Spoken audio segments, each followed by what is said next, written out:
It is Monday, March 31st, 2025. You can ironically see the brown shed that I'm going to over there.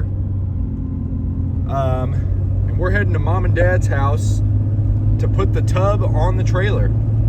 Let's do it. So Dad welded on the track to the faceplate of our tongue here.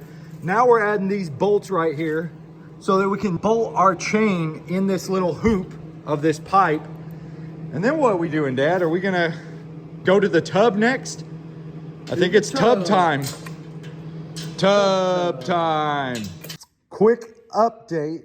I went ahead and ran the loom, got it grounded on this side, and then it goes into the frame rail, comes up and out right here into the bigger loom that will be later on the trunk line for bigger things. It comes down the frame rail through the control arm. Everything's safe in there. And then right now I just got it temporary coiled up here. It is time to put a tub on this thing.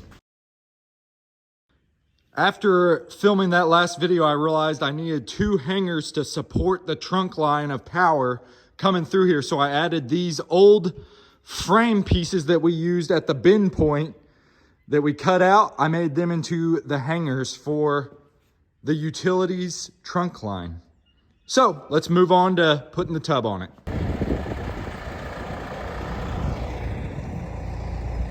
We're gonna clean the bottom side of this tub.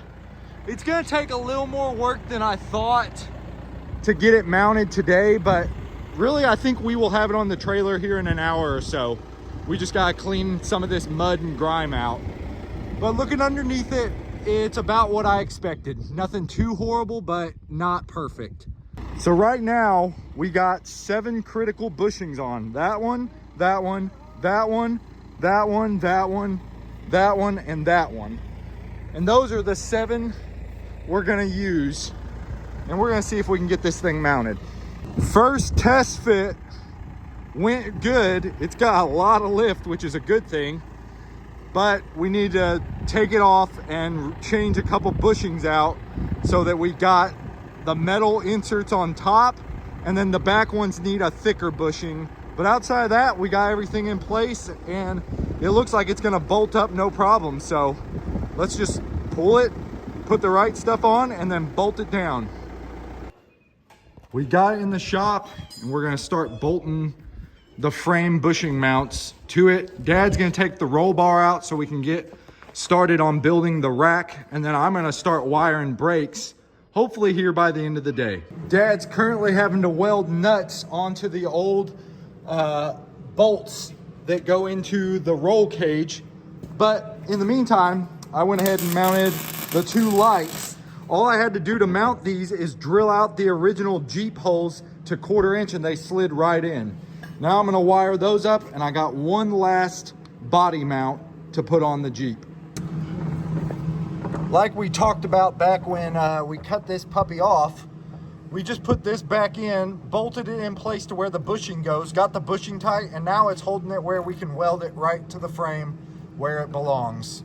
So this piece has came full circle to being back on the Jeep. That said, I've got the Jeep bolted underneath here good enough to the frame, so we're gonna move on to bigger and badder things like building the rack. Let's get to it. So Dad, what is the color code for trailers and why? How do you remember it? Well, it just depends on what you're working on, but you know, the standard for your left and your right is you use the color green and the color yellow. Yellow's got the letter L in it, which is for left, and R is in green, which is right. And then and brown is stop, right? No, usually. Or is it's the red is your stop, your brown and your black are your clearance most of the time. Gotcha. And then it grounds through the body. Ground is your white. Correct. Correct. Well, I got the brakes wired up. You can see in here I got them just kind of fastened in, coming up with loom, and then they just go in a hole to the backside of this And that is your little junction box where you wire them in. I did the same thing on this side, except for it's zip tied to this brace instead, where that side has the gas filler area. Dad's still working on getting the roll bar out, and then that'll be where we get to move on to the next step. But at this point in time, right here, right now, we're pretty sure this thing is street legal. We're gonna pull the Jeep up and make sure that all the lights turn on. But outside of that, this thing technically is a legal trailer now. So we're doing great.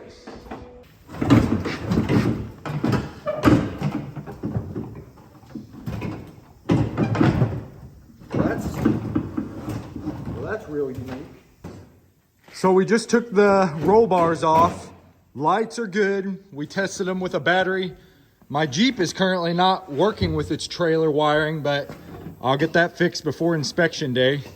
Me and Dad are gonna try to pull this corner out.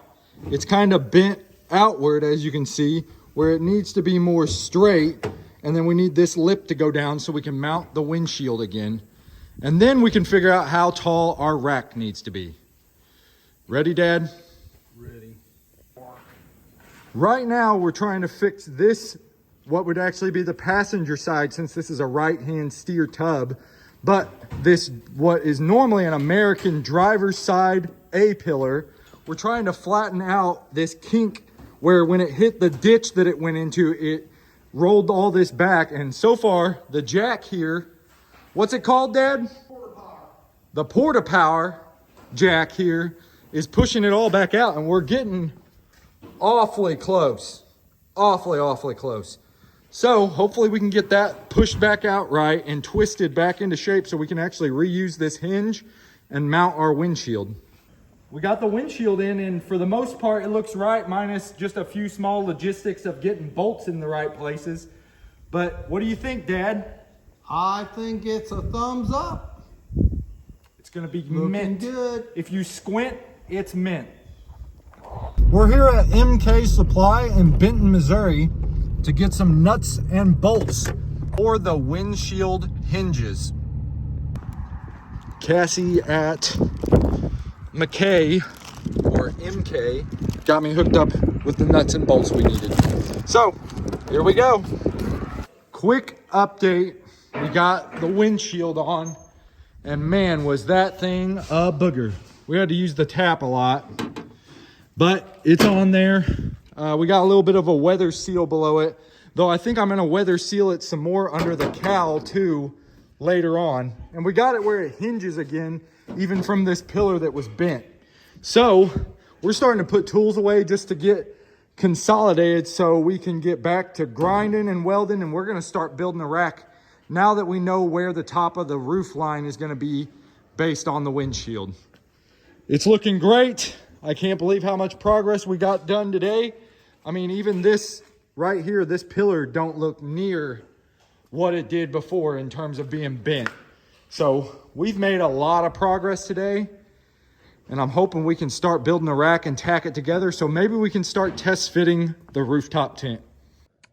Forgot to mention, we added these two jack points to the original frame on the back here so that we can lift either side and kind of level it. Like right now I have it leveled by putting the jack on this side and the front tongue, but I think eventually we're actually going to have an additional set right in here somewhere so you can pick up on this corner of the frame as well.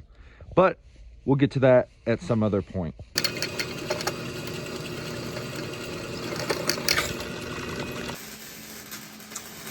Dad is currently doing the finish welds to the rack for the rooftop tent. In the meantime, I'm bolting the rooftop tent track up to it and kind of getting an idea where we're actually going to put the rooftop tent. So we got the roof rack track on it now. We got the rack built. It's actually surprisingly stable. It's the next morning. I just wanted to make sure you guys were aware. We added this little ear to help strengthen the posts, and that's really what made it more solid.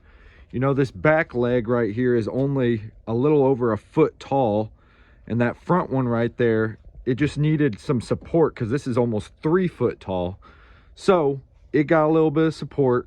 This one didn't, and by the time you tied in these roof rack bars, it made it pretty strong as is. Without having a bar going across it other than the roof rack ones. And now it just needs a bath. And I think this will complete the base build of this trailer. What do you think, honey? Looks good. It's looking good, right? Yeah. Hopefully, eventually we'll be upgrading it and putting a toolbox right here. I think we're gonna put some diamond steel plating right here on the front. We might do that off camera, but that's about the only thing we're gonna do before it goes and gets inspected. Maybe filling in the transmission pass-through and shifter pass-through or e-brake pass-through. But outside of covering those holes in the tub, I think we're gonna try it on its first journey as is like this. Thanks for watching, everybody. Wait for season 2 when we go into the depth of what awesomeness we're gonna put into this trailer. But for now, I would say this is season 1 of the build is pretty much complete. Man, that looks cool.